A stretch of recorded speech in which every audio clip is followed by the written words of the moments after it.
arus lalu lintas oleh kendaraan roda 2 sudah menjadi pemandangan mutlak sehari-hari khususnya di jalanan ibu kota. Masyarakat Indonesia sangat mengandalkan sepeda motor sebagai tulang punggung aktivitas sehari-hari mereka. Badan Pusat Statistik mencatat hingga akhir Februari 2026, jumlah kendaraan roda 2 di Indonesia telah menyentuh angka lebih dari 145.247.000 kendaraan. Angka ini bahkan menguasai hampir 84% dari total kendaraan di tanah air. Namun, populasi yang semakin bertambah ini menimbulkan masalah baru, yakni semakin besarnya beban alokasi subsidi BBM yang harus ditanggung negara.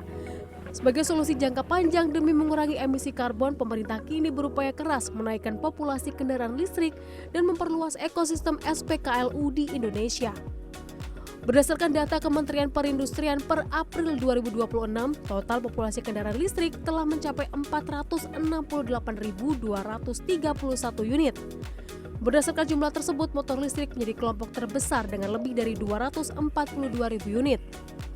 Untuk mengakselerasi peralihan ini, Presiden bahkan telah menyiapkan skema pembelian motor listrik tanpa DP dan meringankan cicilan bagi masyarakat yang ingin beralih ke motor listrik.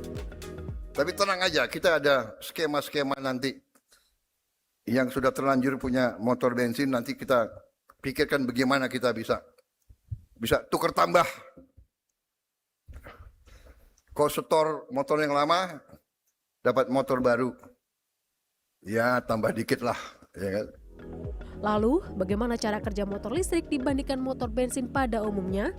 Secara teknis, sistem kerja motor listrik jauh lebih sederhana dan terdiri dari 3 komponen utama. Saat pengendara memutar tuas gas, sinyal akan dikirim ke controller. Controller ini berfungsi untuk mengatur seberapa besar aliran daya dari baterai menuju ke motor penggerak atau dinamo. Dinamo inilah yang kemudian berputar dan menggerakkan roda kendaraan secara langsung tanpa perlu kotak gigi atau transmisi yang rumit. Kalau motor bensin ini ada kan mulai dari businya, ada full pumpnya, mesin yang buat ya crankcase dan lain-lain tuh. Ya banyak yang berhubungan lah, terlalu banyak perintilannya hitungannya. Jadi lebih simpel motor Lebih listrik. simpel motor listrik, betul. Oke. Nah, karena lebih simpel, artinya lebih mudahkah perawatannya atau gimana, Mas? Sebenarnya perawatan tuh tidak ada sama sekali sih. Cuma namanya barang elektronik kan kita nggak ada bisa menjamin sama sekali. Jadi sewaktu-waktu bisa entah rusak atau mati, bisa tapi mendadak sih.